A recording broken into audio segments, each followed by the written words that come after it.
CBSE को लेकर पिछले कुछ दिनों से उठ रहे सवालों के बीच अब भारत सरकार द्वारा बड़ा प्रशासनिक एक्शन लिया गया है। सीबीएसई बोर्ड की परीक्षा व्यवस्था, टेंडर विवाद और री इवैल्यूएशन प्रक्रिया पर चल रही बहस के बीच सरकार ने ऐसा फैसला लिया है जिसने शिक्षा जगत का ध्यान अपनी ओर खींच लिया है। नमस्कार, आप देख रहे हैं आपका अपना न्यूज चैनल सत्य सर्वोच्च न्यूज और मैं हूं सोम।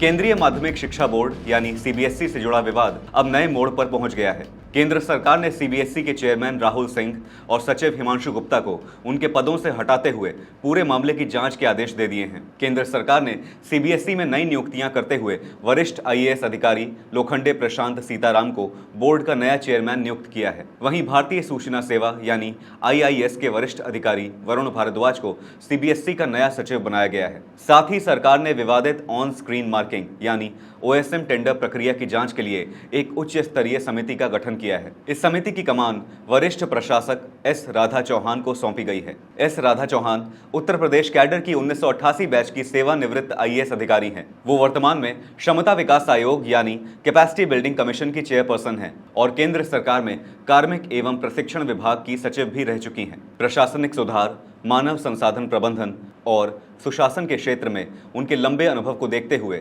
सरकार ने उन्हें इस संवेदनशील जांच की जिम्मेदारी दी है। दरअसल ये विवाद उस टेंडर को लेकर है जो बोर्ड की उत्तर पुस्तिकाओं के डिजिटल मूल्यांकन और ऑन स्क्रीन मार्किंग से जुड़ा बताया जा रहा है। आरोप है कि टेंडर प्रक्रिया में नियमों और प्रक्रियाओं का पूरी तरह पालन नहीं किया गया। इन्हीं आरोपों के बाद मामला केंद्र सरकार तक पहुंचा और अब इसकी औपचारिक जांच शुरू कर दी गई है। इसी मामले में ऑनलाइन मूल्यांकन प्रणाली को लेकर उठे सवालों के बीच झारखंड के 17 वर्षीय छात्र सार्थक सिद्धांत ने संसद की एक स्थायी समिति के सामने अपनी बात रखी। सूत्रों के मुताबिक उन्होंने ऑनलाइन मूल्यांकन के लिए वेंडर चयन से जुड़ी सीबीएसई की टेंडर प्रक्रिया में अनियमितताओं की ओर ध्यान दिलाया और बोर्ड की कार्यप्रणाली पर कई गंभीर प्रश्न उठाए। सार्थक ने कांग्रेस सांसद दिग्विजय सिंह की अध्यक्षता वाली संसद की शिक्षा, महिला एवं बाल विकास, युवा और खेल संबंधी स्थायी समिति के समक्ष 7 पन्नों का विस्तृत प्रस्तुतिकरण दिया। समिति के सदस्यों ने उनकी बात विस्तार से सुनी और मामले पर सीबीएसई अधिकारियों से स्पष्टीकरण भी मांगा। इस बीच छात्रों और अभिभावकों की चिंता बढ़ाने वाली एक और बड़ी घटना सामने आई। सीबीएसई के री इवैल्यूएशन और वेरिफिकेशन पोर्टल पर मंगलवार को साइबर अटैक की कोशिश हुई।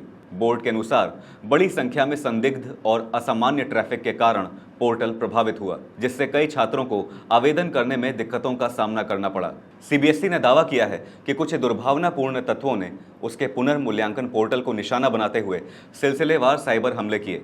बोर्ड के अनुसार एक हमले के दौरान महज 2 मिनट में पोर्टल पर करीब 15 लाख हिट दर्ज किए गए, जबकि अनधिकृत तरीके से फाइलों तक पहुंचने के 1 लाख से अधिक प्रयास भी किए गए। हालांकि बोर्ड का कहना है कि उसकी तकनीकी टीम ने स्थिति को नियंत्रित कर लिया और सुरक्षा व्यवस्था लगातार मजबूत की जा रही है।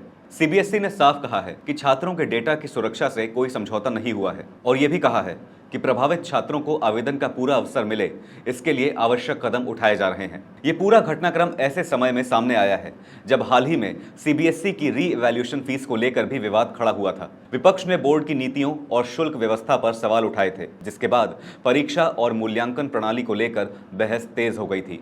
अब सरकार का कहना है कि जांच समिति टेंडर प्रक्रिया से जुड़े सभी पहलुओं की समीक्षा करेगी और ये देखा जाएगा कि कहीं किसी स्तर पर नियमों की अनदेखी तो नहीं हुई। समिति की रिपोर्ट के आधार पर आगे की कार्रवाई तय की जाएगी।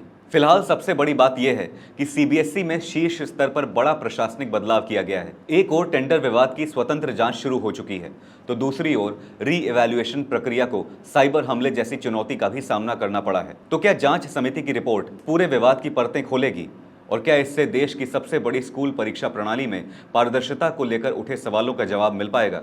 इस पर सबकी नजरें टिकी हुई हैं। आपकी इस मामले पर क्या राय है, हमें जरूर बताइएगा। फिलहाल इस खबर पर इतना ही। देश और दुनिया की बड़ी और अहम खबरों के लिए बने रहिए सत्य सर्वोच्च के साथ। लाइक, कमेंट, शेयर और सब्सक्राइब करना ना भूलें। अपना और अपनों का ध्यान रखें। धन्यवाद। जय हिंद।